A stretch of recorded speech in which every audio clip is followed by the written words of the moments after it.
Here are a few important things you need to consider when you're deciding which shopping cart to use for your online business.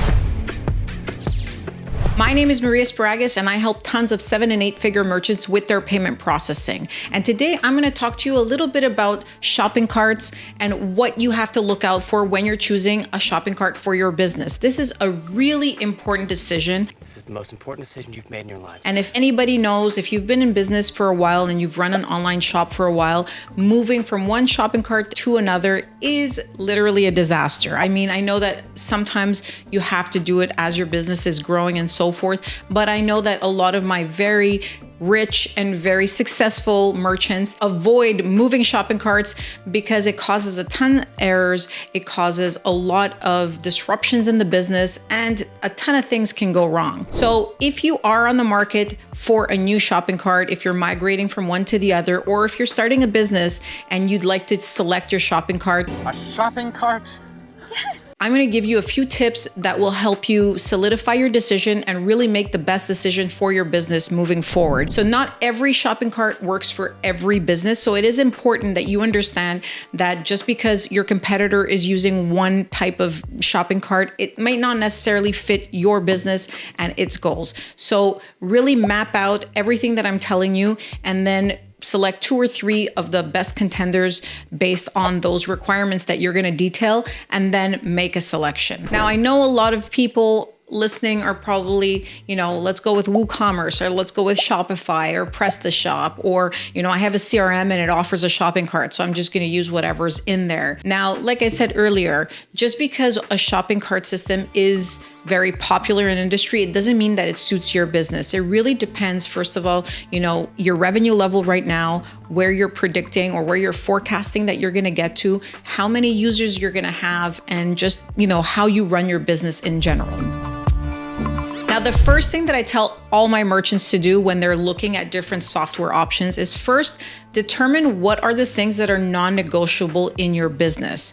And what I mean by that is, for example, if you need a very robust customer service system, or you need an IVR system, or you have specific gateways for your payment processors that you need to integrate with, take a list of those other softwares that need to integrate to your shopping cart and grade them in terms of importance, like how willing are you to move away from that solution and so forth. I will tell you this much, because I'm in payment processing and I see this all the time.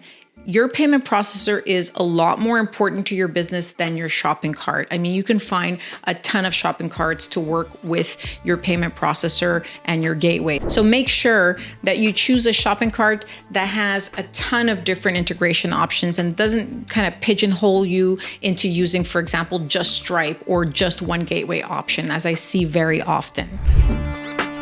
Now, moving along from that is try to find a shopping cart that's agnostic to whatever other softwares that you're using. For example, if you're going with Shopify and they have a very robust system for online shops and so forth, mainly for physical goods, of course, and you sign up to Shopify and so forth, they almost force you during their sign up process to go to Shopify payments.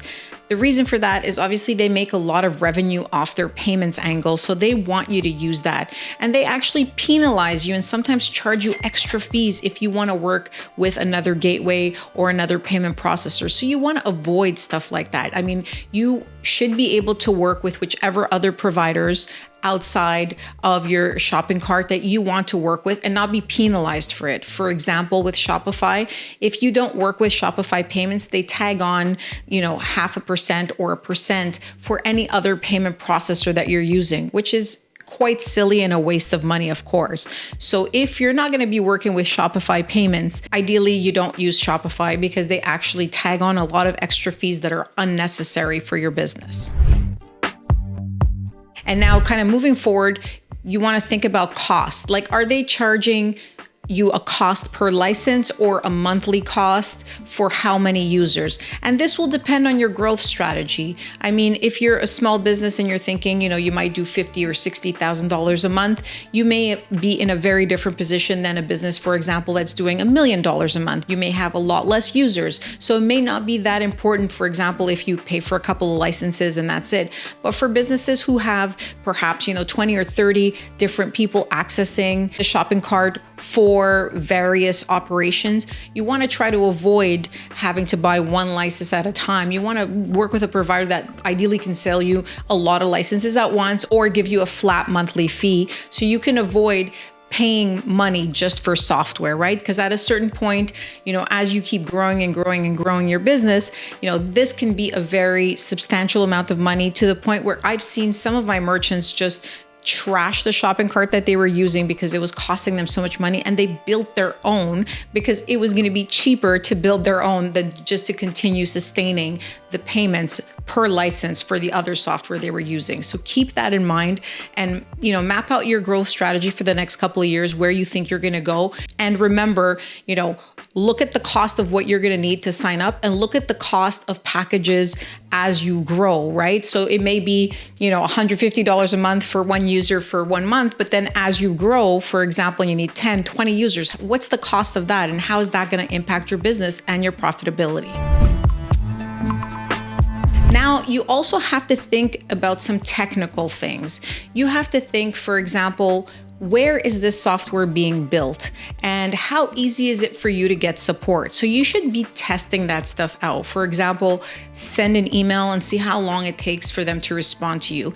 And also keep in mind that a lot of the big software companies, they have support teams in different parts of the world. So you may get, support questions answered faster and somebody from tech to be able to look into your problem. If, for example, you're in the US and you're working with a software that's based in Australia, it can get quite complicated. Listen, I'm expecting a long distance call.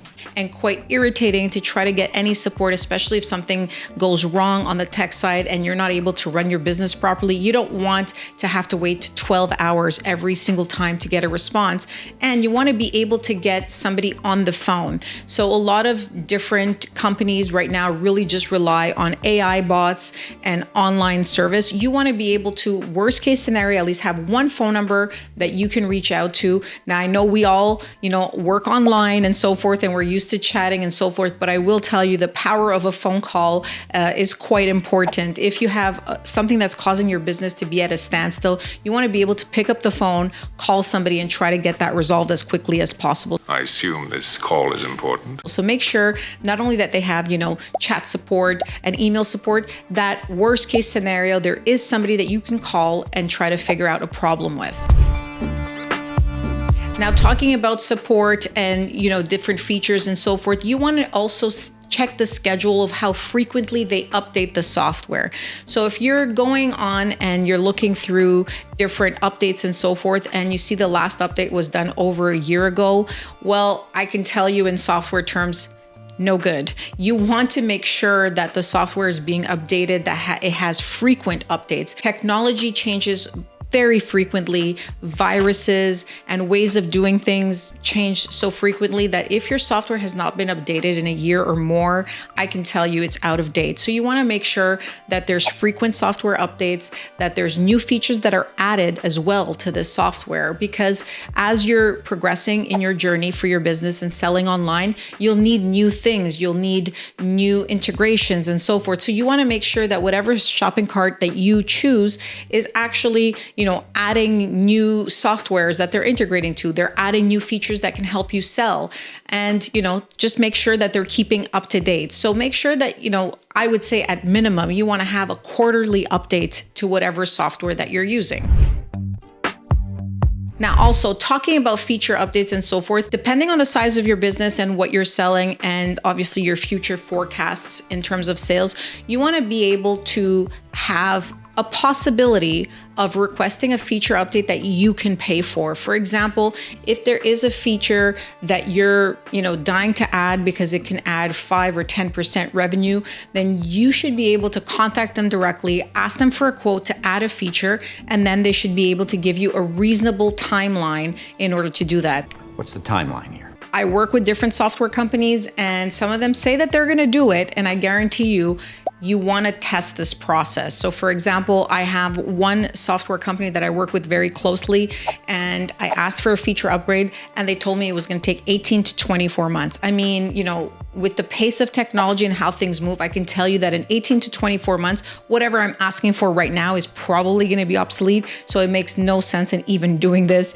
and paying money in order to get something done in 2 years. So you want to make sure that, you're going to have a reasonable amount of time to get a response and to get a feature that you really need for your business. Now, also what you want to do is you want to know what types of features are upcoming. So a lot of softwares have, upcoming features and, things that they're going to integrate soon. So you want to take a look. Usually they spec out the next year of features. So you can also take a look to see if there's things that you're going to be needing later on that are going to be coming on board to that software. Now, last but not least, you want to take a sheet of paper and write down all the features of your shopping cart that are non-negotiables. For example, if you have subscriptions, you want to make sure that your shopping cart can process those subscriptions. You don't want to have to get another module to process subscriptions. You want, for example, an integration to a customer service system so they can recognize those purchases. So that might be a non-negotiable. So really take some time and write a list of all the very non-negotiable features and things that you absolutely need for your business to be profitable. The last thing you want to do is get started, build your whole business on top of a software that is just going to take you nowhere and cause you a lot of problems and headaches and waste a lot of your time, frankly. So I hope you found these tips helpful. And if you have any other tips that you can share with me, just pop them down below and don't forget to like and subscribe for more great content.